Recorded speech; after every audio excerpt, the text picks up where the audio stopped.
Hello, and this is Delia again. I have a special little book called Blueberries for Sal by Robert McCloskey. Are you excited about the book? Did you want another book tonight? Is that what you wanted? Hello, is that what you wanted? Was a little book? That's George, and she has Peppa, and Peppa fell off the bed, so she's on the other side of the bed, and Mommy will have to get her tomorrow. But right now, you got the Pooh, and you got George. And they're going to listen to the story too. And Baby Belle might come in here and want to hear the story. Think she might want to? Your puppy dog? All right, well, we'll see. Blueberries for Sal. I love this book. It is the most precious book I've ever had. Now, there's the little girl and her mom. See her? And she's in a kitchen helping her mom cook. And look what she's doing. She is making jelly. Look at that. Blueberries for Sal. See, there she is, little Sal. Okay, here we go. You ready? One day, little Sal went with her mother to Blueberry Hill to pick blueberries. They're good, aren't they? Little Sal brought along her small tin pail, and her mother brought her large tin pail to put berries in. We will take our berries home and clean them, said her mother. Then we will have food for the winter. So she might have berries, or she might be making jam in the kitchen. Some people can the berries, like she said. Little Sal picked 3 berries and dropped them into her pail. Kerplunk, kerplunk, kerplunk. She picked 3 more berries and ate them up. Then she picked more berries and dropped one in the pail. Kerplunk. Then she ate the rest. Then little Sal ate all 4 blueberries out of her pail that she had picked. She's eating the blueberries up. They're supposed to be in her pail. She's supposed to be taking them home to help her mama. Her mother walked slowly through the bushes, picking blueberries as she went and putting them in her pail. Little Sal struggled along behind, picking blueberries and eating every single one. Wow, she likes them blueberries, don't she? Little Sal hurried ahead and dropped a blueberry in her mother's pail. It didn't sound kerplunk because the bottom of the pail was already covered with a bunch of berries. She reached down inside to get her berry back. Though she really didn't mean to, she pulled out a large handful of berries, but there were so many blueberries right up close to the one she had put in.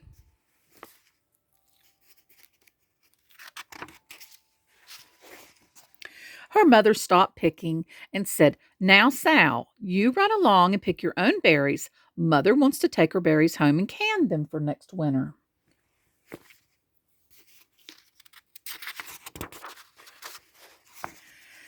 Her mother went back to her picking, but little Sal, because her feet were tired of standing and walking, sat down in the middle of a large clump of bushes and ate blueberries. Look at her. She's enjoying berries, isn't she? You like blueberries? They're good, aren't they? On the other side of Blueberry Hill, Little Bear came with his mother to eat blueberries.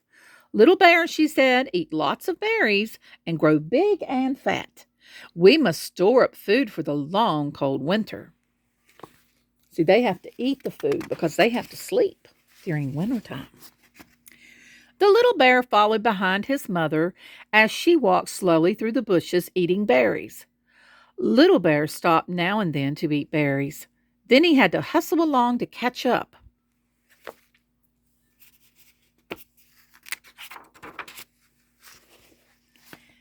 Because his feet were tired of hustling and bustling about in the blueberries, he picked out a large clump of bushes and sat down right in the middle and ate blueberries.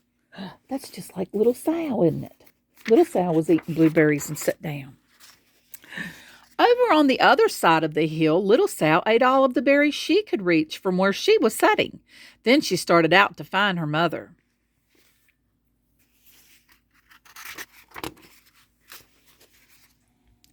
She heard a noise from around a rock and thought, "That is my mother walking along."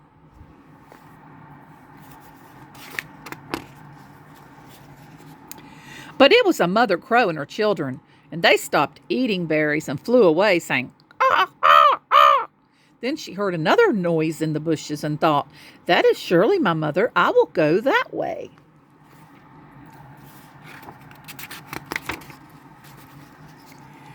But it was Little Bear's mother instead.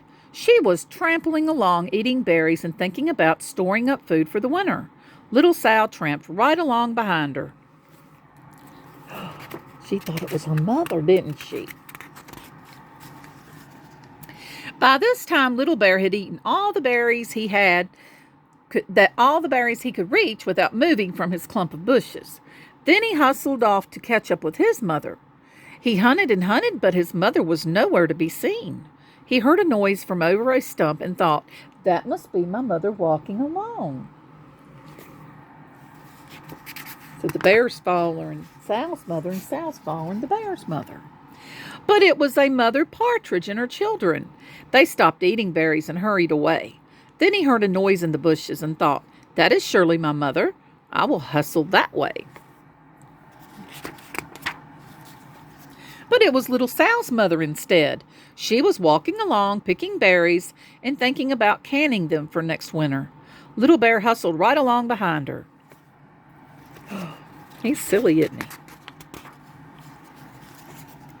Little Bear and Little Sal's mother and Little Sal and Little Bear's mother were all mixed up with each other among the blueberries on Blueberry Hill. Look at them. They're silly. Sal's following the mama bear, and the baby bear is following Sal's mother. Little Bear's mother turned around to see what on earth could make it. Well, hold on. I think we skipped a page.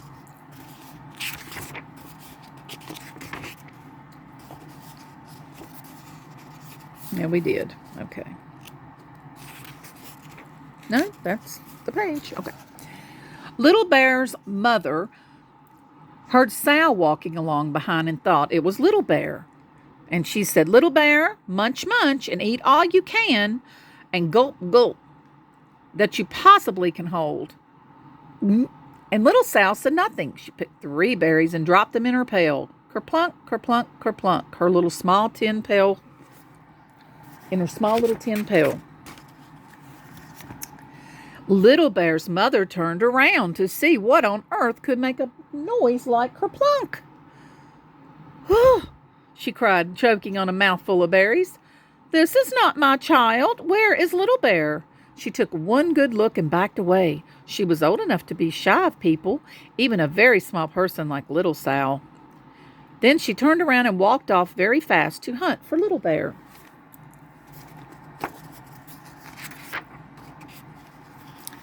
Little Sal's mother heard Little Bear trampling along behind and thought it was Little Sal. She kept right on picking and thinking about canning blueberries for next winter. Little Bear padded up and peeked into her pail.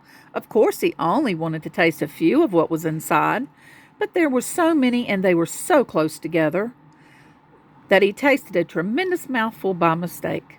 "Now, Sal," said Sal's mother, without turning around, "you run along and pick your own berries. Mother wants to can these for next winter." Little Bear tasted another tremendous mouthful and almost spilled the whole entire pail of blueberries. See, she thinks it's Little Sal, don't she? Little Sal's mother turned around and gasped. "My goodness, you are not my Little Sal. Where, oh, where is my child?" Little Bear just sat munching and swallowing and licking his lips, eating berries. Little Sal's mother slowly backed away. She was old enough to be shy of bears, even very small bears like Little Bear. Then she turned and walked away quickly to go look for Little Sal.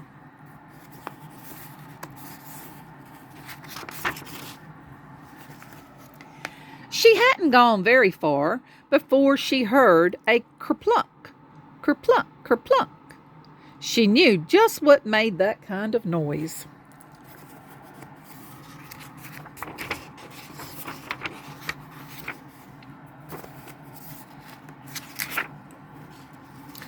Little Bear's mother had not hunted very long before she heard a hustling sound that stopped now and then to munch and swallow. She knew just what kind of noise made that sound. Look what it was, her little bear. Little Bear and his mother went home down one side of Blueberry Hill, eating blueberries all the way and full of food stored up for next winter. See, there they go. And Little Sal and her mother went down the other side of Blueberry Hill, picking berries all the way, and drove home with food to can for next winter. A whole pail of blueberries and 3 more, too. And there they are, preparing the blueberries. See? They went home and going to help her put all of the berries in the jars to can for next winter. Oh, that is the sweetest little story. I love to read this story because it is so sweet. I hope you all enjoyed it. It's a very sweet little book, and if you don't have it, you could get it at the library. Blueberries for Sal. It is a County Cot Honor book too, which means it's fantastic. A lot of people like it. Hope you all have a blessed, wonderful day, and there will be more coming soon. Have a good day.